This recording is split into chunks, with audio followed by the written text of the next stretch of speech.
Buenas, buenas a todos, ¿cómo andan? Bienvenidos a la edición número 25 de las Novo Talks. Por acá les habla Dami, estamos con Tommy de Novo Labs y hoy tenemos el gran placer de conversar con alguien que resulta muy difícil no aprender algo cada vez que hablamos. Así que acá tenemos a Alex, un crack. Él lleva ya más de 30 años en el mundo tecnológico, emprendedor, armando empresas, invirtiendo. Así que nada, tiene experiencias miles. Así que nada, Alex, es un gusto y un honor tenerte acá. La primera pregunta es cómo estás, cómo te trata el día. Pues me trata bien, muchas gracias por la invitación.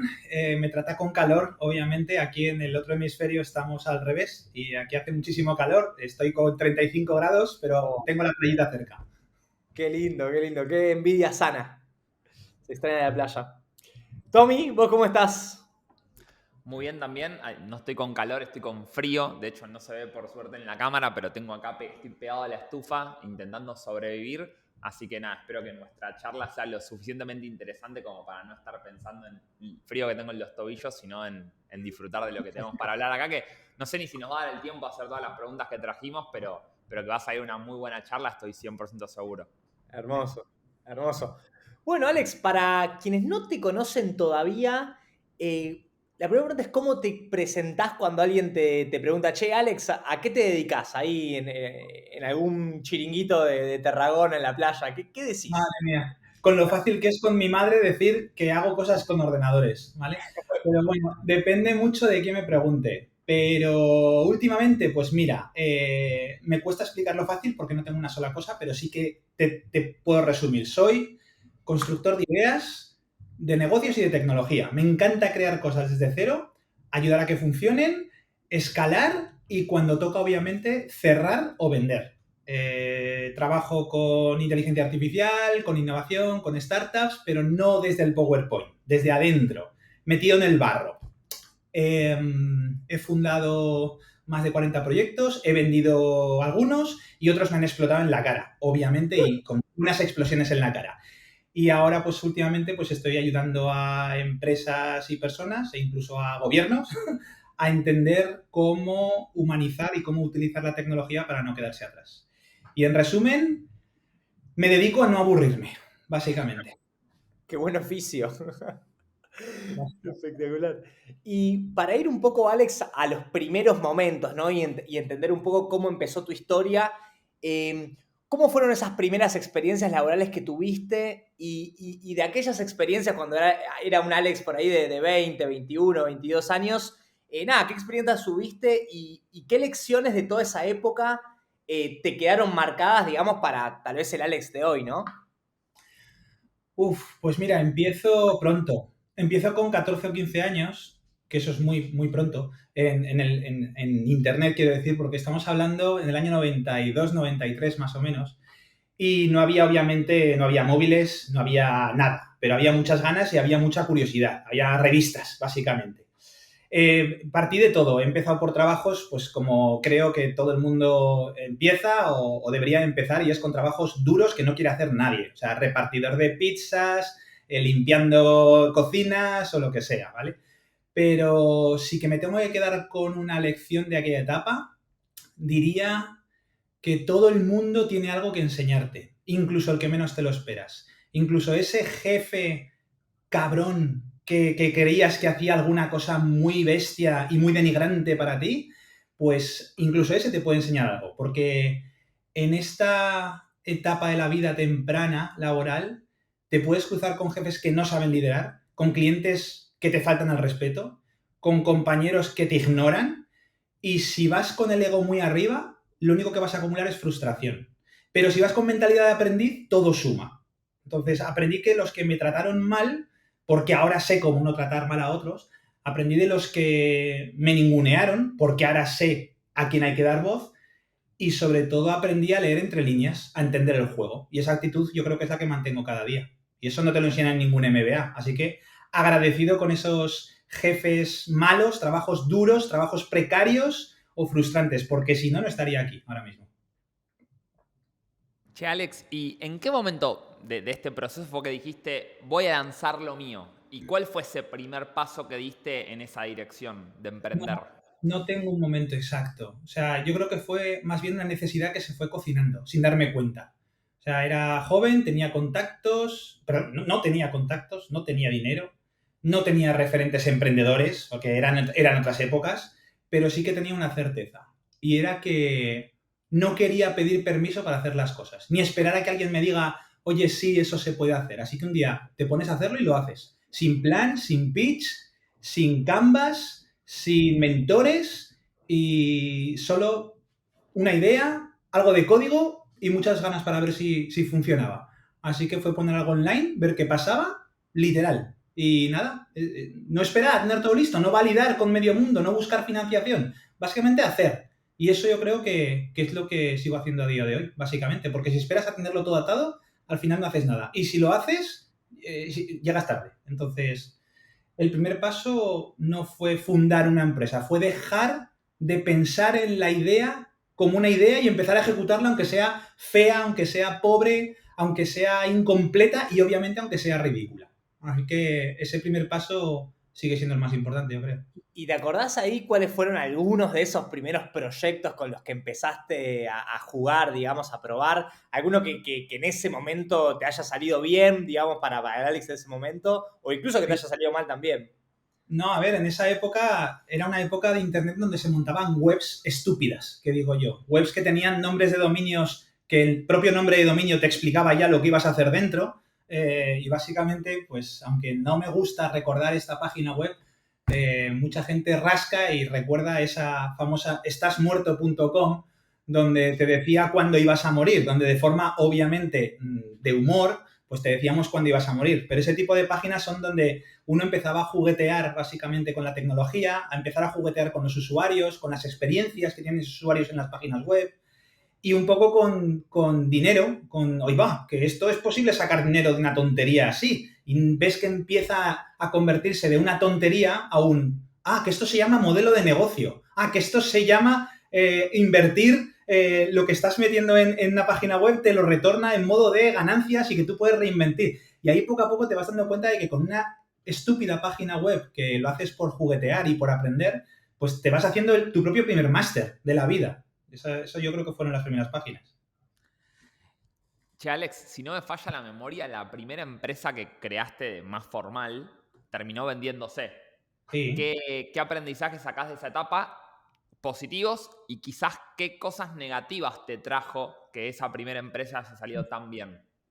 Sí, la primera es verdad que acabó en un exit, que ojo, exit no significa millonario, significa que alguien la compró, punto, ¿vale? Y eso puede ser bueno o muy malo, ¿vale? O simplemente lo que tocaba en ese momento. En mi caso, pues me abrió muchas puertas, claro que sí. De golpe dejas de ser el chico que tiene una idea para convertirte en el que ya vendió una empresa. Y eso empieza en la prensa local y poco a poco vas ganando terreno. Y en este mundillo y en esas épocas, la verdad es que cambia el juego. En esas épocas, ahora cuesta más hacerse hueco con ese tipo de acciones, pero en ese mundillo, en 1999, el año 2000, pues te escuchan más, te invitan a más cosas, te piden opinión y sobre todo la gente empieza a proyectar cosas sobre ti. Ahí empieza el efecto secundario, porque ese éxito temprano te pone un listón invisible que pesa mucho, que pesa como una mochila y sin darte cuenta empiezas a sentirte obligado a que el próximo proyecto tenga que salirte bien, a no equivocarte, a no parecer el del golpe de suerte. Y eso es peligrosísimo, sobre todo cuando eres joven, porque te condiciona. Entonces, durante un tiempo yo creo que me vi atrapado en esa trampa, pensar más en la validación externa que en lo que realmente me motivaba a construir cosas. O sea, que el éxito rápido puede emborracharte. ¿Te da visibilidad? Sí, pero también te mete mucha presión. Y hoy en día, como están las cosas en Internet, lo fácil que se esparce todo y se viraliza, pues la gente te puede poner en un pedestal y tú te empiezas a sentir y a preguntar si realmente mereces estar ahí. Entonces, la clave no es el primer éxito, la primera salida, es cómo juegas después, cuando ya nadie espera nada y tú sigues creando igual y quieres seguir teniendo el mismo éxito. En esa época donde recién empezabas y estabas dando tus primeros pasos como emprendedor, que decías que no había referentes y bueno, no era un ecosistema tan desarrollado como ahora, ¿cuál fue un buen consejo que recibiste en esa época y también cuál fue un mal consejo que te trajo problemas en esa época, en tus primeros pasos? Uf, el mejor consejo que me empujó. creo que lo recibí sin que la otra persona se diera cuenta. Me lo dijo alguien mucho mayor que yo en una reunión donde claramente yo no pintaba nada. Y me miró medio condescendiente y me dijo, tú sigue aprendiendo que todavía te falta para jugar en esta liga. Y no sé qué me pasó en mi cabeza, pero ese día yo creo que me juré a mí mismo que no iba a parar hasta que él tuviera que llamarme para pedirme algo en esta vida. O sea, fue un consejo camuflado de desprecio y yo creo que lo usé como motor durante muchísimos años, porque a veces no necesitas a alguien que te diga, tú puedes, sino alguien que te diga, tú no puedes hacerlo. Y que eso despierta en ti la bestia que tienes dormida. Entonces ese fue, yo creo que fue el mejor, sin quererlo. Y el peor, O muchísimo, uno malo, que recuerdes que te trajo un muchísimo. problema. Pero uno que todavía me duele, porque lo seguí, fue este. Eh, no te quemes todavía, guárdate esa idea para más adelante. Y me lo dijo alguien que sabía del tema, alguien de confianza, alguien que tenía prestigio. Y yo, ingenuo de mí, pues le hice caso. Esperé, frené, dudé y cuando quise lanzar la idea, me habían adelantado 3 por la izquierda y 2 por la derecha, haciendo lo mismo, mejor, más rápido, más sucio incluso. Y ese consejo me enseñó algo, que es que si ves una oportunidad, corre. O sea, luego ya mirarás atrás, pero corre. No hay mejores momentos, no hay permisos, no hay plan perfecto. Y lo que hay es timing. Y el timing no espera a que estés listo. Y eso fue un golpe. Y todavía me arde un poco, pero me lo tatué adentro. No vuelvo a frenar por miedo a desgastarme. Si algo te quema por dentro, lánzalo. Quémate, que ya habrá tiempo para apagar el fuego. Tremendo. Y yendo, Alex, al ecosistema, digamos, al año 97, 98, 99, 2000, ¿cómo recordás que era el ecosistema emprendedor, el ecosistema web? Tal vez para las personas que por ahí no lo vivimos. Y nada, ¿cómo lo viviste en ese momento? El 97, madre mía, ¿habíais nacido? ¿Algo? Sí, ¿no? Nacer sí, Un año. pero madre mía. Internet, por lo menos en España, que es donde yo la viví, era como el lejano oeste. O sea, no sabía bien qué estaba pasando, pero todo el mundo ahí, yo creo que intuíamos que había algo, había oro. Entonces conectarse era lento, era caro, sonaba como una cafetera rota, los módems, obviamente, pero daba igual, la magia existía. No había redes sociales, no había Google, no había YouTube, no había nada de lo que damos por sentado hoy. Había foros de debate en texto, había páginas hechas con front page, había, eso sí, había muchísima libertad para experimentar. Era como jugar a ser inventor en una feria de ciencia, pero que no hay jueces, que no hay notas y no hay reglas. Y claro, eso para una persona friki y joven, pues era el paraíso. Te podías inventar un portal de cualquier cosa, clonar cosas de fuera, como hice con Estás Muerto, aprender HTML a fuerza bruta. Nadie venía a decirte que no podías hacer algo, no había expertos, nadie te evaluaba, entonces nadie sabía mucho más que tú, o al menos no parecía. Entonces era un ecosistema muy virgen, donde la ignorancia generalizada pues jugaba a tu favor. Y el que hacía ganaba, y el que se animaba destacaba, y el que no pedía permiso lideraba al final. Entonces ahí aprendí, yo creo que lo más valioso, que Internet no premia al que más sabe, sino al que más prueba. Y eso pues me dio ventaja, poco a poco. Está buenísimo. ¿Y qué oportunidades ves en el ecosistema de hoy que crees que un emprendedor debería aprovechar, teniendo en cuenta también de dónde venís? Pues claro, fijaros que es dar la vuelta a la pregunta, a lo que he explicado antes. Ahora tenemos tanta información, tantas formas de hacer las cosas, tantas ayudas, tantos ecosistemas, incubadoras, aceleradoras, másters online, y ya, esto te lo digo hasta hace 4 años. Si ahora tengo que aumentar de que tenemos inteligencia artificial para hacer absolutamente todo 20 veces más rápido, 100 veces más barato, y sin tener ni idea, puedes montar una startup de medicina que ayuda a médicos a operar a tiempo real entre China y Paraguay y tú no sabes ni programar Python, pero te haces una startup que ayuda a estas personas, pues imagínate. Para mí esto es el paraíso, pero también yo creo que es un error también. Y voy a poner el ejemplo de la calculadora, que a mí me ocurrió en los años 80, se popularizó el tema de que todo el mundo llevábamos una calculadora a clase, que nuestros padres no lo pudieron hacer, pero nuestros padres supieron las bases matemáticas mucho más sólidas que las que teníamos nosotros, porque nosotros hacíamos la raíz cuadrada directamente con un botón. Entonces, ahora mismo, si tú estás dando esa posibilidad de que con un solo botón no solo tengo acceso a toda la información del mundo, sino que tengo acceso a construir cualquier cosa como el mejor experto del mundo, estamos pasando por alto todas las etapas de desarrollo que tiene que tener una persona y un ser humano para equivocarse y aprender en base a la equivocación. Ahora nos dan las respuestas todo totalmente hechas y 100% perfectas, porque ChatGPT, entre comillas, no se equivoca. Y lo damos ya por hecho y lo ejecutamos. Entonces, eso también es un peligro y ya hay estudios sobre esto, no es que lo piense yo, pero creo que cada vez nos van a volver más tontos, más dependientes de herramientas que no nos dejan desarrollarnos a nosotros mismos en base a la equivocación. Un comentario de esto que me lo dijo mi mamá ayer, que mi mamá usa mucho ChatGPT, me dijo que se cansó de que ChatGPT le sugiera las próximas preguntas y le pidió por favor que cuando ella le pida algo solo le responda eso y que no le dé ideas de otras preguntas de nada porque sentía que estaba dejando de pensar mi mamá. Como que al final todo iba a depender de lo que ChatGPT te ofrezca. Claro, eso es parte del prompt que habría que meter básicamente en todos los asistentes de GPT, porque si no, no nos deja decidir qué es lo siguiente que tengo que aprender en la cadena. Es verdad que nos sugiere, pero de la misma forma que nos sugiere, nos está condicionando a que aprendamos exactamente lo que la inteligencia artificial, desea que aprendamos. Y obviamente, si le sumas a esto la supercomplacencia que tiene la IA en siempre contentarnos a todo, con todo lo que queremos y siempre nos da 400% más de lo que le estamos pidiendo para que estemos dopaminados al 100%, pues eso hace dificultad para aprender las bases desde cero. Claro. Alex, yendo a más emprendimiento puro y duro, pregunta abierta al público. No, por favor, no me hagas la de si emprendedor se hace o se nace, por favor. No, te juro que iba a preguntar eso. No, o sea, es que es la típica pregunta que siempre empiezan los bloques de emprendimiento. Es que creo que es una respuesta bastante contraria y está bueno escuchar eso. Me leíste la mente, nos leíste la mente. Si es eso, mira, yo siempre he dicho, yo voy también aprendiendo a responder, ¿vale? O sea, yo cada vez cambio las respuestas y voy evolucionando. Yo siempre he dicho un tajante no se hace. O sea, o se nace o no se nace, ¿vale?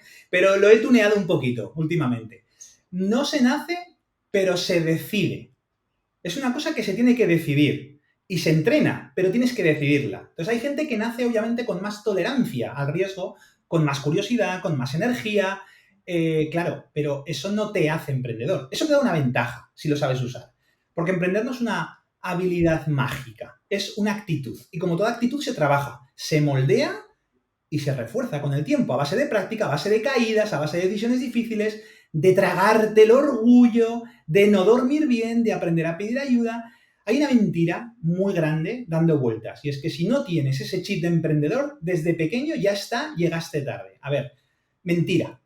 Yo he visto personas ultra introvertidas montar negocios brillantes. He visto gente sin estudios fundar totalmente imperios. Y he visto personas con 50 años que nunca habían hecho nada por su cuenta y de un golpe, de un día para otro, se reinventan. ¿Y sabes qué tenían en común? Que no esperaban a sentirse listos, que lo intentaban de la misma forma, con miedo, con dudas, con errores, pero lo intentaban. Y eso es lo que creo que define a un emprendedor. No si nació con eso, sino si a pesar de todo elige hacerlo. Y tremendo. Y para alguien que quiera emprender, pero esté con estas dudas, ¿qué le recomendarías para prepararse para ese salto que implica emprender? Lo primero, que dejes de pensar que hay que estar preparado. No existe eso. Nunca vas a estar del todo listo y nunca vas a sentir que estás listo. Nunca. Porque si eres buen emprendedor, te pones el listón un pasito más allá de lo que acabas de conseguir hoy. Siempre va a faltar algo. Siempre te va a faltar dinero, te va a faltar tiempo, te va a faltar experiencia, quieres más contactos, necesitas más confianza en ti mismo. Entonces, el salto no se da cuando todo está bien. Se da cuando te das cuenta de que no puedes no intentarlo. Ahora, si me pides cómo prepararse sin quedarse paralizado en el intento, te diría, empieza con algo pequeño, un experimento, una venta rápida sin producto, una landing, un cliente que le resuelves algo a mano. acércate a otros que ya lo están intentando, que ya están en la selva, no para copiarles, sino para ver que no son superhéroes. Porque vas a descubrir ahí que todos han arrancado igual, que han arrancado con miedo y haciendo malabares. ¿Te crees que Elon Musk no arrancó con miedo lo que hizo? O sea, escuchar historias reales yo creo que te aterriza y te da perspectiva. Y tienes que probar mucho en paralelo, no tienes que dejar tu trabajo mañana, pero si puedes empezar a dedicarte 2 horas a la semana a una idea que no te deja dormir, y si no encuentras esas 2 horas, entonces no es tu idea, es solo una excusa, ¿vale? Eso también es importante. Y habla con potenciales clientes antes que con inversores. Los clientes son mucho más importantes que los inversores. No busques validación en LinkedIn, ni likes, ni feedback de tu familia jamás en tu vida. Busca a alguien que pagaría por lo que haces. Y eso vale más que 1000 planes de negocio. Y obviamente prepárate para fracasar, porque va a pasar. Y está bien que pase. La primera no es para triunfar, es para convertirte en alguien que aprende rápido. El que sobrevive al primer fracaso ya está en otro nivel. Entonces, no... Prepárate porque es necesario totalmente fracasar. Y bueno, rodéate bien. O sea, en general, rodéate bien. No te hace falta un socio. Te hace falta alguien que crea en ti y que crea cuando tú no crees en ti mismo. Solo uno. Eso puede ser suficiente. Vosotros dos lo sabéis. Vosotros dos que os conozco sabéis que es así. El resto se construye en el camino. No antes y nunca antes. Pero simplemente un socio que confía en ti cuando tú no confías. Totalmente. Y hablabas recién de la importancia de salir a hablar con clientes. Y ahí la pregunta que te hago es, cuando uno empieza no tiene muchos casos de éxito, no tiene nada, no tiene una marca posicionada, tiene mucha energía y tal vez alguna página bonita y algún producto que más o menos funciona. En ese momento, ¿cuál es tu truco favorito o algunas ideas que nos puedas compartir para justamente enamorar a estos primeros clientes y que crean en vos y que te decidan pagar y darte como una oportunidad? Es muy fácil, es muy simple, es muy efectivo y casi nadie lo hace. Y es escuchar mejor que nadie. Escuchar. Y no me refiero a prestar atención. No. O sea, me refiero a hacer sentir a la otra persona que por fin alguien entiende su problema de verdad. ¿Que quieres enamorar a ese cliente número 1? No intentes jamás impresionarle con lo que hiciste, porque no tienes nada. Impresiónale con cómo le hablas, de lo que le duele. Usa exactamente sus mismas palabras. Describe su situación mucho mejor que él mismo lo explicaría. Y dale la sensación de que ya estuviste ahí, que lo has vivido, que eres de los suyos. Entonces, cuando haces eso no hace falta portfolio, porque el primer cliente no compra tu experiencia, compra cuán claro eres, compra tu empatía, compra tu forma de mirar el problema, tu forma de abordarlo. Y si encima le das una primera solución que es rápida, concreta, tangible, barata, aunque sea artesanal, aunque no esté preciosa con el lazo, ahí lo tienes. Y ese cliente se queda para toda la vida. Y si no se queda, te recomienda, que es mucho mejor. Entonces, ese es el truco. Escuchar para escribir, para describir mejor que tu cliente el problema que tiene. Y luego resolver aunque sea una parte rápido. Y eso vale, yo creo que más que cualquier logotipo en una página de clientes satisfechos. Tremendo, tremendo. Y según tu experiencia de todos esos experimentos que habrás creado y habrás lanzado, ¿cuándo crees que es el mejor momento para admitir que tal vez una idea no funciona y necesitas o tirarla a la basura o pivotar, cambiar por otra cosa? Cuando el Excel te dice una cosa, pero tu estómago te dice otra. Yo creo que es el momento ahí de sentarte, mirarte al espejo y decir, esto no va. Y ojo, que no estoy hablando de tener pocas ventas, o de que todavía no hayas levantado ronda. Eso no es sinónimo de que no funciona. Funcionar es igual a que la gente entienda, necesite y valore y eventualmente pague por lo que estás haciendo. Y sobre todo, que sepas cómo escalar eso sin que te exploten las manos. Ahora, ¿cuándo pivotar? Pues cuando ya no sabes cómo explicarlo y cada vez que lo haces cambias el pitch, tú mismo. Cuando los clientes potenciales te dicen, qué interesante, pero nunca contestan y nunca sacan la tarjeta de crédito. Cuando te cuesta motivarte incluso a ti mismo, que se supone que tienes que estar el más convencido. Entonces, pues eso, cuando empiezas a buscar métricas que suenan bien pero no significan nada. Cuando tú mismo te conviertes en el community manager de una idea muerta, ahí es cuando ya no estás emprendiendo. Ahí estás simplemente sosteniendo una ilusión. Y el mejor consejo que puedo darte es pivotar no es fracasar. Pivotar es sobrevivir, es madurar y es demostrar que estás comprometido con el problema, no con tu primera solución. Yo he pivotado decenas de veces y dolorosas, desde luego, y otras veces un alivio, pero en todas yo creo que fue un acto de honestidad brutal con uno mismo. Si la idea no sirve, no pasa nada, cambia la idea, pero no cambies nunca tu hambre. Nada, siendo por este camino, digamos, de la parte dura de emprender, uno siempre dice como que emprender es una montaña rusa emocional y que obviamente los puntos altos son muy buenos, pero los puntos bajos son muy duros. ¿Y qué haces vos en concreto cuando todo parece negro, después de haber armado más de 30 empresas? Cuando está todo negro disfruto. Es el momento en el que más se disfruta, obviamente.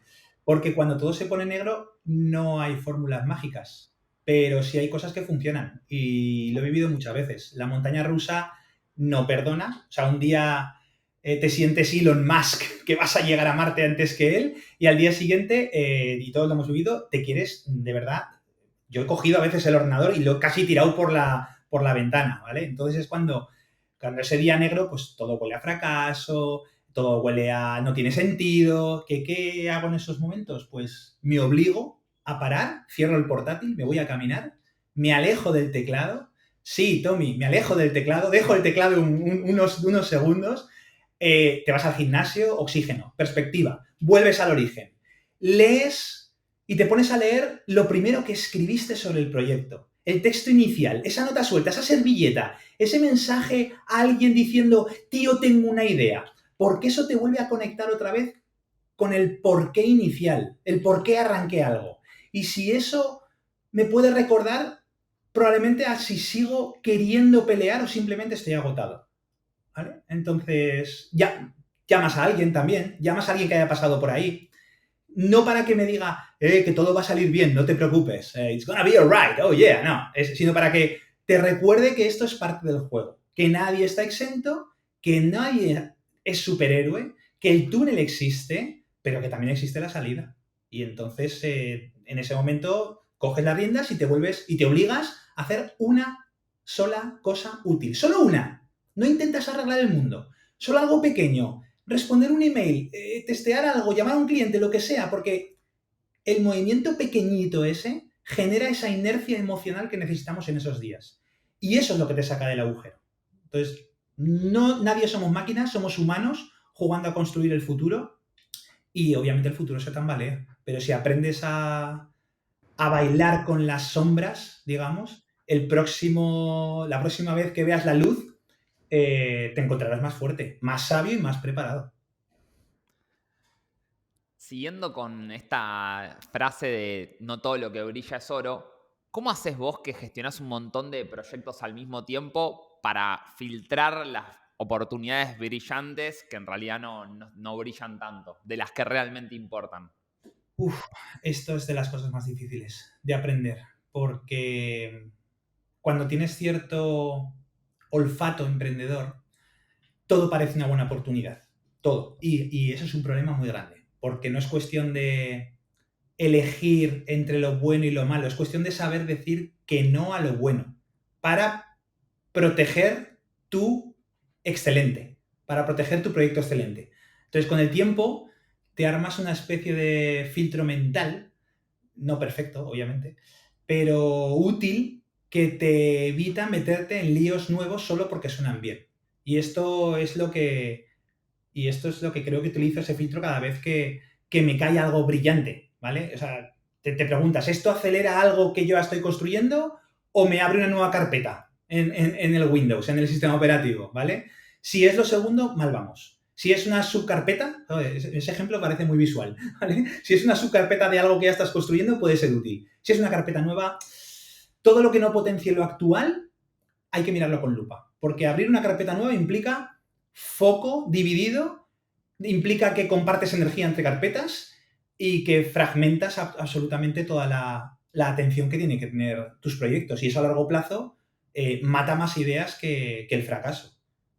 Y también pues te preguntas, ¿aporta algo único o solo es otra versión de? Eso también es importante, ¿no? Hay miles de proyectos que son más de lo mismo pero con otro logo y eso a mí no me interesa. Yo necesito que tenga una capa de rareza, que es diferente, de un alma diferente, ¿vale? Y luego también puedes utilizar la pregunta del tiempo, ¿me quemaría por esto aunque no ganara €1, $1 en 12 meses? Porque si solo me atrae por la posible rentabilidad, pero no me emociona ni un poco, paso del tema. Entonces, he aprendido a las malas, muy a las malas, que las cosas que no me queman por dentro, las abandono al primer bache. Entonces, estos filtros yo creo que son interesantes. Si una oportunidad solo es brillante cuando te la presentan, pero desaparece de tu mente en cuanto te vas a la cama, entonces no era una oportunidad, era un flash, un destello. Y los destellos, por muy bonitos que sean, no construyen nada ni llenan el dinero del banco. Está buenísimo. Y Alex, en tu idioma, con tus palabras y con tu forma de verlo, ¿qué es y qué no es un producto mínimo viable? Un No, MVP. otra pregunta típica. El famoso MVP. Es las siglas que se repite como mantra en todos los cursos y en todos los sitios de emprendimiento. Y que en la práctica nadie entiende bien, por cierto. A ver, un MVP no es una versión cutre de tu producto. No es un vamos con esto barato y luego ya veremos. No es, que prefiero decir lo que no es. No es una excusa para entregar algo mal y rápido, que también. Y no es algo que solo sirve para convencer a inversores, que también lo he visto. Entonces, ¿qué es un MVP? Pues una forma rápida, baratísima, de concretar y de validar si la hipótesis de negocio tiene sentido. La teoría ya se la sabe, ¿vale? Y si la gente también lo quiere, lo suficiente como para mover un dedo. Es decir, que tu MVP no es un producto, es un experimento y hay que tomarlo así. Entonces, la única misión que tiene es validar si estás resolviendo un problema real, porque en tu cabeza puede sonar real, pero en el mundo real puede no sonarlo. Para alguien real, del mundo real, ¿vale? Yo qué sé, si quieres lanzar una app de idiomas, tu MVP no puede, o sea, tu MVP, voy a decir lo que sí que puede, tu MVP puede ser una clase one-on-one por Zoom, por ejemplo, que tú mismo das a mano. O si quieres montar una tienda online, tu MVP puede ser una publicación en Instagram con la foto del producto y un escríbeme si quieres uno. Eso ya es un MVP de una tienda, ¿vale? Pero el MVP es importante saber que no es el producto. Es el truco para no perder 6 meses construyendo algo que no quiera. Y el problema es que mucha gente cree que lanzar un MVP es hacer una app con menos funcionalidades. Error. O sea, eso ya es demasiado. Si llegaste a programar, ya te digo que te has pasado de rosca. Un MVP real es tan mínimo, que a veces hasta... a veces no. Tiene que dar vergüenza enseñarlo. Pero si funciona y saca la tarjeta de crédito de tu cliente, es brutalmente potente. Entonces, valida tu hipótesis, pero no es un producto final. Y cuanto más rápido lo lances, más rápido aprendes. Y cuanto más rápido aprendes, más lejos llegas.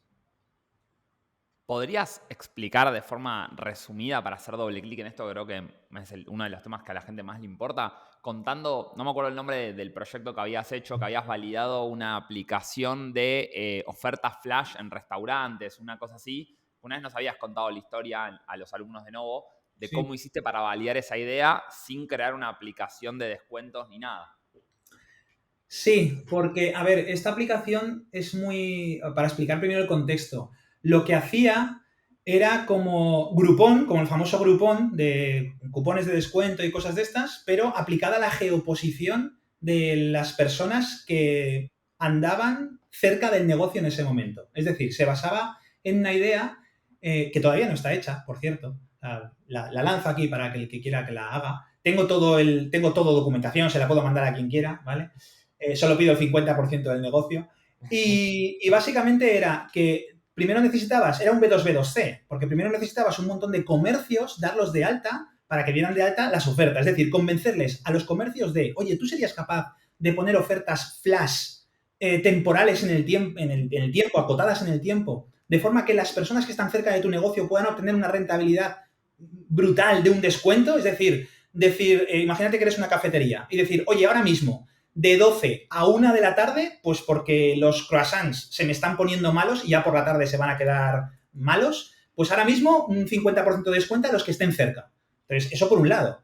Entonces, esa parte también había que validarla, porque estábamos en un punto de Internet y en un punto del sistema, porque la historia nos ha demostrado que lo que no funciona en una primera versión, luego lo saca alguien 5 años más tarde y es espectacular. Y es lo mismo. Ha pasado con YouTube, ha pasado con Facebook y con muchas más y con Instagram. Que Instagram ya había una aplicación para subir fotografías y ponerle filtros y tener amigos. Entonces, es simplemente el timing, la historia y el pitch que haces a través de ese timing. Entonces, primero yo tenía que validar si realmente las empresas querían hacer eso. Entonces, para eso, pues hice un fake, era todo fake, de páginas automatizadas, en donde también automaticé, por cierto, Tommy usaba de esto antes, también automaticé el WhatsApp.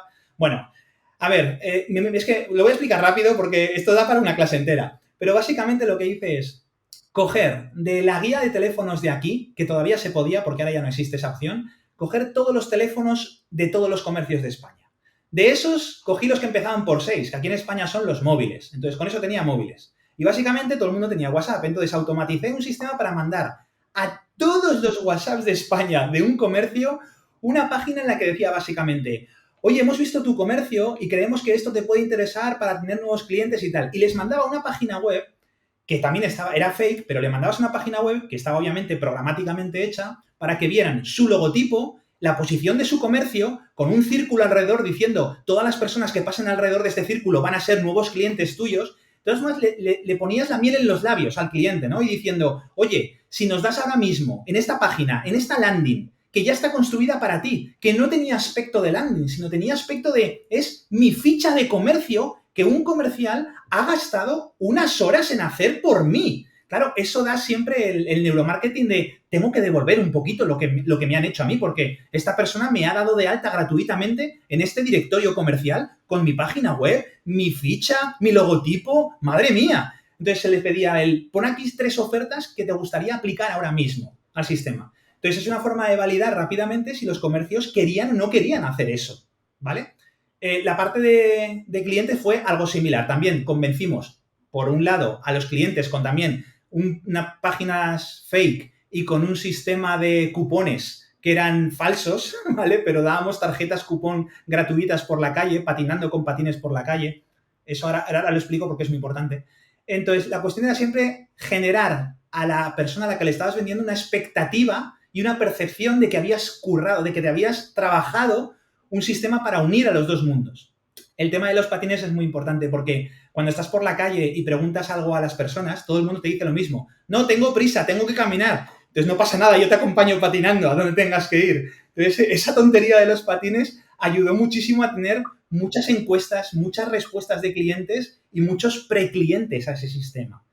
Y ese MVP, ya te digo, si queréis un día lo cuento entero con todo lujo de detalles, porque de ese se aprende que no hace falta construir una línea real de código, sino un teatro de papel en el que la gente cuando lo vea se sienta arropada y se sienta que le estás solucionando algo, básicamente.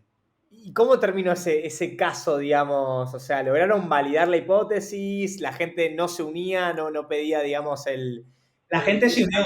La gente se unió. Mira, te puedo decir que tuve, no me acuerdo del 90 y algo, 92, 96%, pero era un 90 y algo por ciento de los comercios que yo le mandé el WhatsApp directamente se daban de alta. Y luego yo tenía además programado que cuando se daban de alta en el formulario, les mandaba otro mensaje de WhatsApp diciendo, oye, que he visto que has puesto las ofertas, muchas gracias, pues dentro de poco empezamos. Entonces estaba todo automatizado para dar no solo un success rate, sino un happiness rate a todo el sistema diciendo, jo, yo quiero empezar lo antes posible. Luego al final todo esto no se dio de alta por otros motivos, no tiene que ver nada con el MVP, son motivos externos, pero fue una forma de validar un MVP en el que no haces nada de producto, no construyes absolutamente nada y tienes a los dos clientes del B2, B2C totalmente dispuestos a empezar y a pagar ya por lo que están haciendo. Claro, tremendo, tremendo. Y yendo más a tu rol como inversor ángel, digamos, y me imagino que te han pichado cientos de veces proyectos.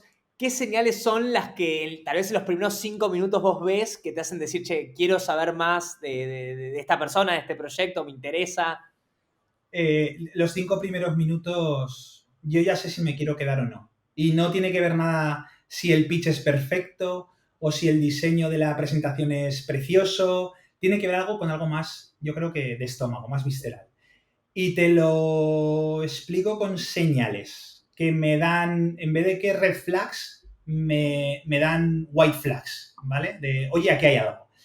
Me gusta porque arrancan hablando del problema y no del producto. Cuando alguien me dice, oye, ¿sabías que 4 de cada 5 personas se frustran al hacer X tarea? Bueno, ya me tienes mi atención, porque demuestra que conoces el dolor y lo conoces en KPIs, en números que has estudiado antes de mostrar tu medicina, ¿vale? Pero la mayoría, desgraciadamente, empieza con su invento y eso aburre. Yo quiero entender qué les hizo pararse una mañana y decir, esto es lo que tengo que arreglar yo en mi vida. Entonces necesito entender esa motivación trascendental y eso es lo primero. Me tienen que mostrar que ya lo han probado, aunque sea a mano. O sea, cuando escucho tenemos 23 clientes que pagan aunque lo resolvemos con WhatsApp y Excel, a mí se me ponen los pelos de punta. Porque ahí hay verdad, porque no hay humo, porque no hay un simple pitch, hay una acción real.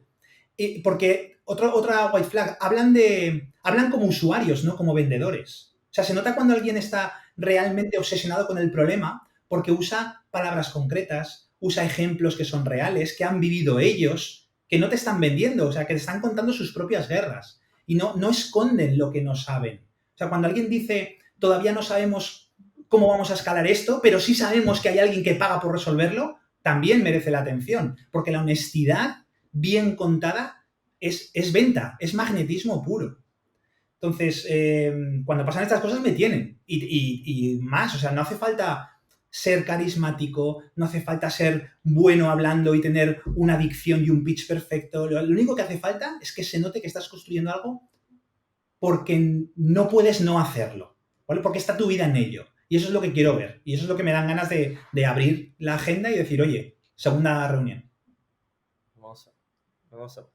¿Y ahí cuándo crees que es el mejor momento para un emprendedor que recién arranca tal vez para ir a buscar esta financiación? ¿Y qué métricas o indicadores decís que como mínimo tendrían que tener? También una pregunta típica, ¿eh? Esta me la tengo ya, me la sé de memoria. El mejor momento para buscar financiación es cuando no la necesitas con desesperación. Ese es el mejor momento. Si puede parecer contradictorio, sí. Porque si sales a buscar pasta cuando estás ahogado, cuando tienes métricas flojas, cuando no tienes tracción, vas a terminar vendiendo barato, negociando mal y aceptando condiciones que después vas a lamentar. Y lo he visto muchas veces. Entonces, ¿cuándo sí?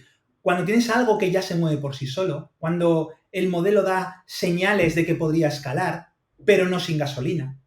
Entonces, los KPIs mínimos, depende del tipo de proyecto, obviamente, pero en general los básicos pues serían usuarios activos, clientes reales, obviamente. O sea, no sirve tener 1000 registros y nadie entra ni paga. O sea, mejor tener 20 clientes que pagan recurrentemente todos los meses a 20.000 que se registraron en mi base de datos, que lo he visto muchísimo.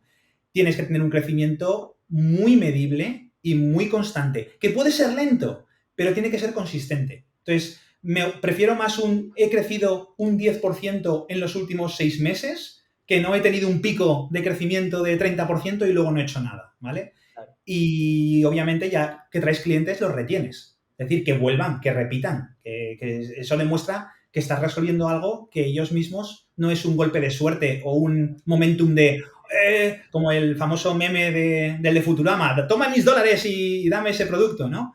Entonces, tiene que haber un coste de adquisición de cliente bien definido, un LTV bien definido. No hace falta tener el Excel perfecto, ¿vale? Pero sí que hay que entender cuánto te cuesta conseguir un cliente. Un funnel decente, básicamente, ¿vale? Y tener claro, que esto también no se tiene claro, para qué quieres el dinero, ¿vale? Es para escalar, es para el equipo, es para el producto, para marketing, porque un inversor te va a dar te va a dar plata, ¿vale? Pero también quiere ver qué camino estás comprando con ese dinero. Y si no lo tienes claro, no te van a invertir. Es que mejor que no lo hagan. Porque la financiación no te va a resolver un modelo roto, solo va a acelerar lo que está pasando. Es como la inteligencia artificial. Potencia lo que está pasando. Si estás mal vendiendo, mal venderás por 1000. Si estás vendiendo mucho, venderás mucho por 1000. Ya que hablas de la IA, me dejas picando la siguiente pregunta, Alex. Que bueno, para el que no lo sabe, vos estás metido hace muchísimos años en la IA, desde antes de que esté en tendencia como lo está ahora. ¿Sí? Y quiero aprovechar, porque ahora justamente hay mucho hype en este sector, en todo lo que se puede hacer con IA o lo que no. Y quería saber un poco tu visión de qué oportunidades, pero también qué desafíos ves actualmente con la inteligencia artificial. Hay mucho hype. Y te lo dice alguien más viejo que diablo, ¿vale? Porque yo llevo con la IA pues desde los 2013, 2014 más o menos. Me picó la curiosidad sobre todo cuando apareció Google jugando la batalla con el Go, cuando hicieron esa batalla con el Go, ¿vale? Y un poco antes también la seguía. Claro, no se llamaba inteligencia artificial, igual que antes no se llamaba emprender y startups, pero se llamaba de otra forma, diferente. Entonces, si me apuras, la primera vez que jugué con la IA sería cuando tenía unos 10 años y el lenguaje Basic, con mi Amstrad de aquella época, hacía un pequeño asistente que le preguntabas cosas y te respondía. Yo me acuerdo de haber programado eso. Eso es una inteligencia artificial. Entonces, ahora lo que veo es mucho hype, muchísimo, pero también hay mucha realidad. Y esto es lo que lo hace jodidamente interesante, porque por primera vez en décadas no estamos ante una simple tecnología que solo cambia cómo trabajamos. Estamos ante una tecnología que cambia cómo pensamos y cómo tomamos decisiones y cómo aprendemos y cómo creamos las cosas. Y en ese cruce brutal entre posibilidad y confusión, yo creo que ahí están las oportunidades. Que las que veo más hype, más interesantes, procesos internos, pues la mayoría de las empresas están a años luz de usar la IA en serio. O sea, no hablo de chatbots, hablo de automatizar decisiones, analizar patrones, mejorar flujos, todo lo que sean procesos internos de empresa. Agentes especializados, asistentes especializados, es decir, que no necesitamos un chat GPT para todo, que está muy bien tener el 5.0 que va a salir, pero necesitamos uno para cada sector. Uno especializado en legal, uno especializado en medicina, otro en recursos humanos, o sea, herramientas que sepan hablar el idioma del cliente. Y ese nicho ahora mismo yo creo que es el más oro puro. En educación e información también veo interesante. Y en integraciones que sean invisibles. O sea, las mejores herramientas yo creo que serán las que usan IA sin que el usuario sepa que es IA y sin que la persona tenga que poner la pegatina de Powered by IA, ¿vale? Porque creo que la IA tiene que ser magia que está dentro. La magia no está en mostrar que usas GPT-4. Está en que el usuario diga, uy, esto me entiende mejor que nadie, pero no sepa por qué está pasando. Y de desafíos, hay ruido por todas partes. Todo el mundo está vendiendo IA, falta talento híbrido, o sea, no necesitamos más ingenieros puros ni solo diseñadores, necesitamos perfiles que entiendan negocio, producto y modelo de IA al mismo tiempo, y eso casi no hay. Necesitamos mucho ética, privacidad y seguridad, regulación, obviamente, y ya está. O sea, yo creo que la IA ya no es ciencia ficción, pero no es magia, ¿vale? O sea, ahí está la clave. Quien logre hacerla útil sin que se note, sin que moleste, sin que complique, sin que se note de nuevo, yo creo que es el que gana. Y no gana el que más modelos entrena, sino el que resuelve mejor lo de siempre. Con lo nuevo, pero lo de siempre. Che, y Alex, antes de pasar a las preguntas del público, que bueno, hicieron un montón, así que ahora vamos a curar las que creamos que más pueden aportarle a todos en general. Una última pregunta relámpago que dice así. Supongamos que mañana desaparecen todas tus empresas, pero podés dejar grabado un solo principio para la próxima generación de emprendedores. ¿Cuál elegís? Qué buena esa pregunta, tío. Me gusta. Me encantan las preguntas que me hacen pensar. Si mañana todo desaparece, si se perdiera todo el código, todo, las webs, los clientes, todo. Si tuviera que empezar de cero, ¿qué dejaría grabado para mi yo también futuro, ¿vale? Pues haz lo que no escala hasta que escale. O sea, porque haz lo que no escala hasta que escale. Sí, yo creo que me quedo con esa frase. Porque todo lo que he construido arrancó así. Porque escribí emails uno por uno al principio. Hablé con cada usuario a mano, respondí como si fuera un robot, testeando cosas feas, haciendo soporte técnico, vendiendo sin página web, cobrando sin Bizum o sin transferencias digitales, o sea, haciendo cosas que no eran de SEO, haciendo cosas que no daban imagen y haciendo cosas que no son escalables. Pero gracias a eso conocí mejor a mis usuarios que mis competidores. Y eso yo creo que me ha dado ventaja. Una ventaja que no se compra con inversión, ni se diseña con inteligencia artificial, ni se gana en un pitch ante un inversor. Porque yo creo que mientras otros querían montar un castillo, yo me he ensuciado las manos haciendo ladrillos a mano. Y eso es lo que me ha enseñado a escalar. Así que si solo puedo dejar un principio, una semilla para el futuro, yo elegiría esa. No busques ser grande. Busca ser necesario y después repite eso 1000 veces y el resto ya vendrá solo. Espectacular. Está buenísimo. Y yendo ahora para las preguntas del público, ahí vamos a agarrar medio de abajo para arriba, así que los que no fueron haciendo aprovechen que tenemos ahí 10 minutitos. La primera es de Agu, que dice, si necesito sí o sí un partner que tiene la parte de tecnología o de producto que necesita para armar un MVP, ¿qué estrategias utilizarías para convalidarlo y que acepte participar antes de tener nada construido? Básicamente, ¿cómo conseguir un socio tecnológico? Un socio tecnológico, o sea, un CTO, la búsqueda famosa del CTO, ¿no? Sí. O alguien por lo menos que te ayude a crear el MVP. Vale, Digamos. mira, eso es un tema muy delicado porque me vienen...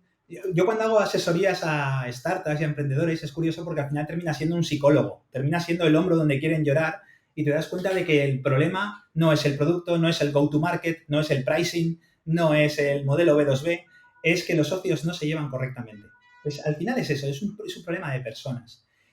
Y a las personas hay que atraerlas de la misma manera que a ti te atrajo la idea originalmente. Vuelvo otra vez a esa servilleta, a ese momentum en el que tú decidiste parar y decir, dejo todo lo que estoy haciendo y me pongo a construir esto, a esa motivación trascendental. Ni la intrínseca ni la extrínseca, que son el dinero y lo que quieres mejorar en tu vida. No, la trascendental. ¿Por qué haces las cosas que haces? Entonces, para atraer a una persona, de la misma forma que atraes a un cliente, un CTO o un founder no deja de ser un super cliente. Un cliente que va a tener acceso a toda la tecnología de dentro gratuitamente porque es parte de la empresa, pero está igual de enamorado. Es más, está por 1000 enamorado de tu idea. Entonces, si no consigues enamorarlo de la misma forma, con el mismo pitch, con los mismos sentimientos, con el mismo estómago que tú mismo te enamoraste para parar lo que estabas haciendo en tu vida y ponerte a hacer esto, no es la forma correcta. Entonces, ¿cómo hay que traducirlo esto en tecnología? Porque las personas tecnólogas tienen diferentes motivaciones a las personas que son de marketing o de ventas o de producto. Por ejemplo, Steve Jobs era una persona obsesionada con el producto, con el diseño, con la usabilidad.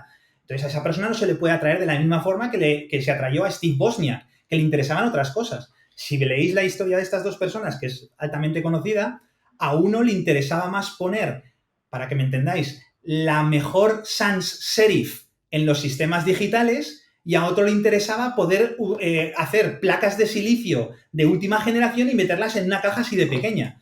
Entonces, a los técnicos se les enamora normalmente con los retos tecnológicos. O sea, si tú vas a un técnico y le dices, oye, tengo esta espectacular idea, y esta espectacular idea, para hacerla tecnológicamente, hay que montar un Magento o un PrestaShop. Te va a decir, mira, vete a la mierda.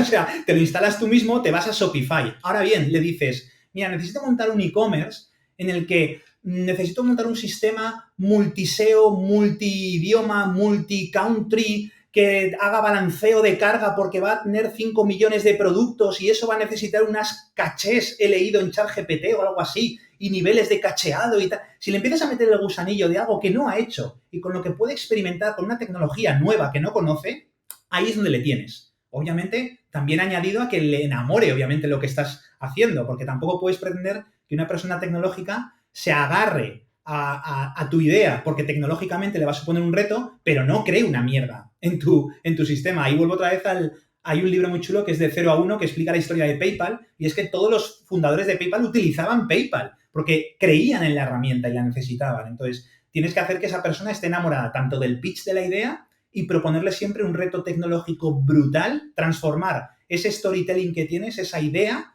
que a ti te hizo cambiar tu mundo, transformarse en el lenguaje tecnológico para que le suponga un reto para él. Y Grego en el chat hace un tiempo puso una pregunta que la dejamos para el final que decía, ¿qué tanto influye, obviamente para vos, el estudio formal, universidad, a diferencia del estudio informal, cursos o seminarios a la hora de emprender? A mí me gusta más aprender, en este mundillo, aprender en base a la acción. O sea, esto no se puede aprender con teoría. O sea, si hay un libro en Amazon que se llama Cómo emprender, básicamente, yo no me lo compraría. Yo preferiría estar en un sitio en el que vas con tu idea y con esa base, con esa idea que tú tienes, en base a esa necesidad que tú has buscado y has encontrado que el mundo según tú necesita, empezar a construir con un framework, obviamente, bien montado, pero empezar a construir todas las validaciones y las contravalidaciones de esa idea. O sea que desde el día 1 yo vengo con una percepción de lo que es Internet, de lo que es un usuario, de lo que es conseguir un primer cliente, de lo que esto, y te la van validando o desvalidando en base a aprendizajes, a microaprendizajes, a clases cortas que aplican sobre una parte de la cadena, pero esto no se puede aprender en una universidad. O sea, no puede haber una universidad que sean 3 años, por ejemplo, voy a exagerar, 3 años de cómo emprender. Es mucho mejor hacer 3 startups en 3 meses, una cada mes, de cómo aplicar esa idea que tú tienes en la cabeza y aplicarla con un framework y con unas herramientas que tienen personas profesionales que han pasado 50.000 veces por ese tema y que saben más o menos las cosas comunes que aplican a todos, ¿vale?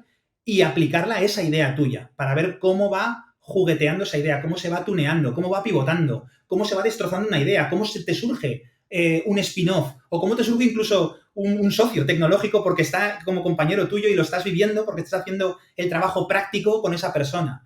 Entonces, me alejaría muchísimo de lo que son las formaciones como cuando estudias Derecho o Abogacía, que es ponerte en tu despacho 20 horas al día con libros y con códigos penales y códigos civiles a aprender cosas. No, aquí es totalmente diferente. Aquí se aprende yendo fuera. Es como creo que aprenden los pilotos de Fórmula 1 desde los 6 años. Aprenden porque van a circuitos desde los 6 años. No aprenden en una escuela avanzada de conducción en la que durante 6 meses te encierran y te enseñan cosas. Y estoy leyendo porque acaban de escribir de repente muchas preguntas.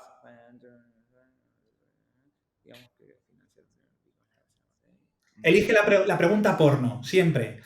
No, es que tratamos de elegir siempre, porque hay unas que son muy específicas, chicos, que creo que no le aportan valor a todos, entonces las que son demasiado específicas no las solemos levantar.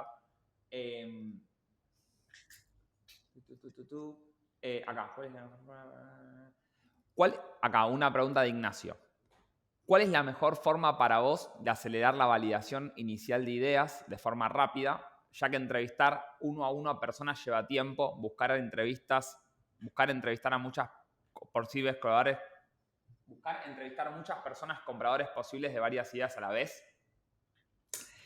¿Te cansas, Ignacio? ¿Te cansas de hablar de tu producto? O sea, a ver, no digo que se canse, pero es una forma de responder, ¿vale? O sea, ¿cuál es la mejor forma?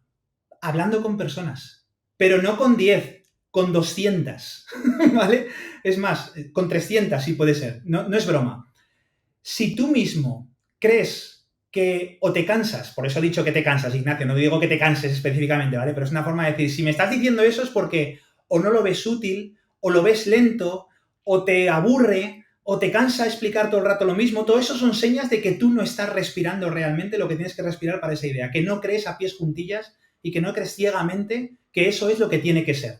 O sea, ¿tú no te crees que todas las personas que han tenido éxito no se han pegado cientos y cientos de veces conversaciones en cafeterías, en el metro, en el autobús, en el colegio, explicando 1000 veces su idea? Porque además hay una cosa mágica en esto, y es que cada vez que explicas tu idea, la tuneas un poquito más, la mejoras un poquito más. A mí me pasa, yo creo que a todo el mundo nos pasa, y es que cuando acabas de explicar algo a esa persona y para intentar validar que eso funciona, acabas la conversación y dices, pero la de frases que acabo de decir, y has dicho 2 frases mágicas que dices, ¿qué he dicho? ¿Qué he dicho? Por eso yo siempre voy ahora con la grabadora en la mano, siempre voy o sea, siempre que explico una idea a alguien, de verdad os lo juro, siempre estoy con el iPhone, con la grabadora, para grabarme a mí mismo una conversación. Igual que siempre que, ahora con las inteligencias artificiales, ya tengo contratado el que todas las reuniones las tengo siempre grabadas, ¿vale? Porque nunca sabes cuando vas a explicar algo qué momento de genialidad te va a suponer decirlo de una manera específica,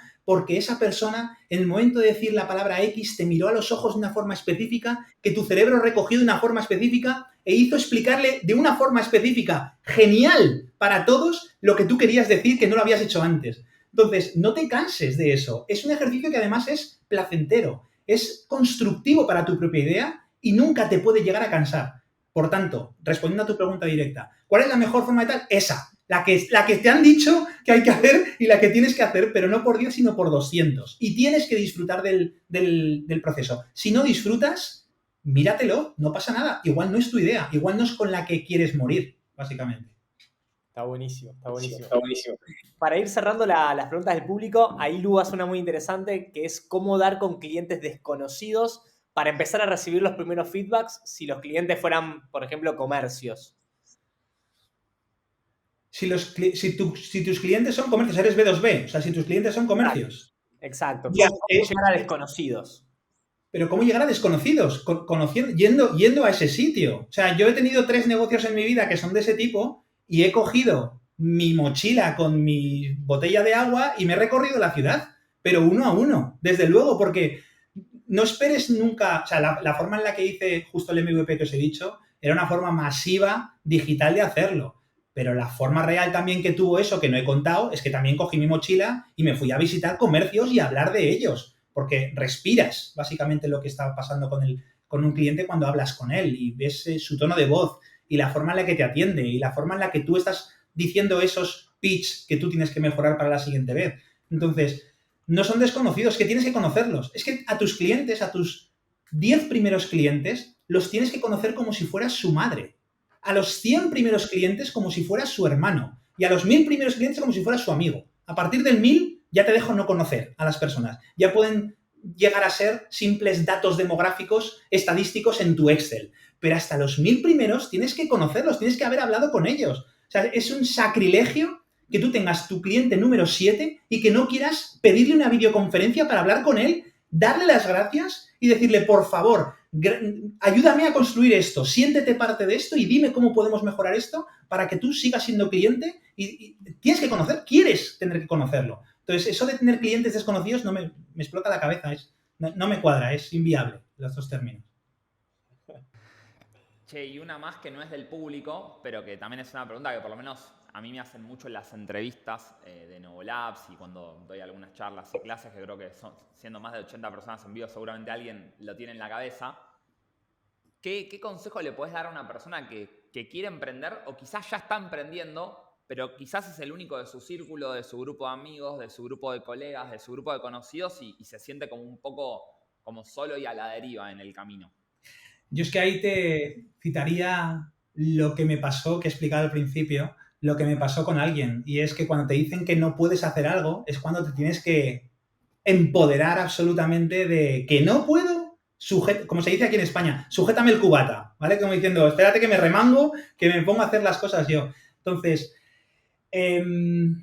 aquí entra mucho la psicología de cada persona, ¿vale? Es decir, aquí estamos hablando casi de cómo de cómodo estoy con el mundo sintiéndome freak, sintiéndome el raro, sintiéndome el que hace las cosas diferente. Pues, a ver, móntate de ejemplos. O sea, yo también era el raro y el diferente y vosotros probablemente también erais los raros y los diferentes hace años cuando empezasteis, pero te metes en tu mundo, aprendes y decides que lo que vais a llegar a hacer algún día es un Elon Musk, es un llegar a Marte, ¿vale? Con mayor o menor medida, con más o menos dinero, pero todos tenemos un objetivo que es absolutamente irreal en el momento en el que empezamos. Y yo creo que el camino del aprendizaje, el objetivo obviamente, pero sobre todo el camino que vas a hacer es el que te tiene que enamorar y decir, a mí me importa un pito lo que piensen los demás, ¿vale? Creo que ahí depende de nuevo la psicología de cada uno. Yo no puedo dar consejos psicológicos, pero sí que te centres como se suele decir, céntrate en el trabajo, ¿vale? O sea, si tienes, es como cuando, desgraciadamente, pues como cuando alguien tienes un fallecimiento, que hay formas de superar eso, pues desviando la atención y metiéndote en el trabajo, por ejemplo. No digo que sea un ejemplo similar, pero sí una forma de afrontar el qué dirán de mí, el me miran raro, el mira, tú sigue construyendo y sabes que cada día vas a tener una pizca de felicidad porque has ido un paso más allá. Y eso te aleja de la media. Y yo creo que alejarse de la media creo que es positivo, porque si todos queremos pasar por este mundo siendo la media y siendo una persona más que simplemente trabaja, entendedme, en una fábrica haciendo así todo el día, pues oye, si te hace feliz, genial, pero yo creo que todos los que estamos aquí, todos los que están escuchando, creo que no quieren hacer eso. Creo que quieren salir de la media, creo que quieren tener indirecta o directamente su página en la Wikipedia diciendo, esta persona hizo tal. Aunque sea pequeño, aunque sea en su pueblo, pero hizo esta persona algo diferente. Y eso yo creo que te marca. Y eso yo creo que es por lo que estamos aquí todos, básicamente. Increíble, increíble. Che, y Alex, ya para ir cerrando, ¿algún libro, recurso o algo que en algún momento hayas consumido que te haya tal vez cambiado la forma de pensar en algún aspecto? Sí, lo tengo, sí. Además creo que Tommy lo conoce. Se llama The Mom Test, el test de mamá, de Robert Fitzpatrick creo que es. No tiene frases épicas, no tiene gráficos espectaculares, ya te adelanto, no tiene historias inspiradoras, pero si estás emprendiendo creo que te va a ahorrar años de dolor, porque te enseña algo brutalmente simple y es cómo hablar con tus potenciales clientes sin autoengañarte, sin que te digan lo que quieres escuchar, sin que te llenen de sí, eso está genial, que después obviamente eso no se traduce en nada. Entonces te enseña a preguntar bien, te enseña a validar ideas como un científico, no como un mago. Entonces yo lo leí tarde, ¿vale? Después de haber tirado a la basura mucho tiempo y dinero y en ideas, obviamente, me hubiera gustado leerlo hace 30 años, pero después de ese libro nunca más validé con elogios, solo con hechos. Y eso yo creo que lo cambia todo. O sea, si vas a construir algo, léelo. Y si ya estás construyendo algo, léelo también, ¿vale? Porque no hay nada más peligroso que un emprendedor autoengañado por el entusiasmo. Y ese libro yo creo que te vacuna, es una vacuna contra eso. Está buenísimo.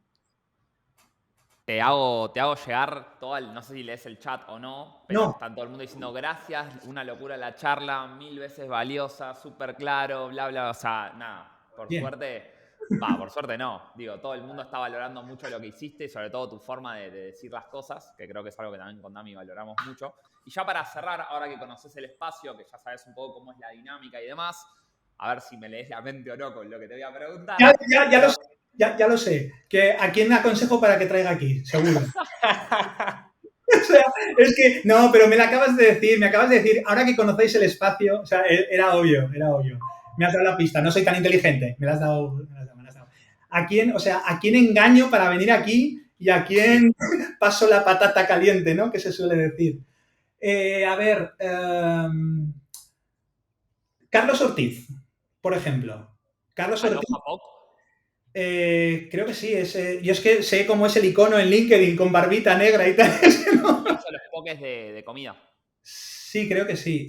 Tiene también un punto del ecosistema de emprendimiento muy canalla, muy cero bullshit, que creo que es lo que necesitáis aquí, ¿vale? No necesitáis emprendedores súper serios, súper metodológicos, que no, necesitáis gente canalla, como Risto Mejide, ¿no? Se supone, ¿no? Ese perfil. No sé si en Argentina se conoce ese perfil, pero es uno de marketing aquí en España que es un hijo de tal, por la forma en la que se expresa, básicamente por la dureza de sus palabras, por el no tengo pelos en la lengua. Yo creo que eso es lo que se necesita en el mundo del emprendimiento. Entonces, Carlos Ortiz creo que puede daros también caña, ¿vale?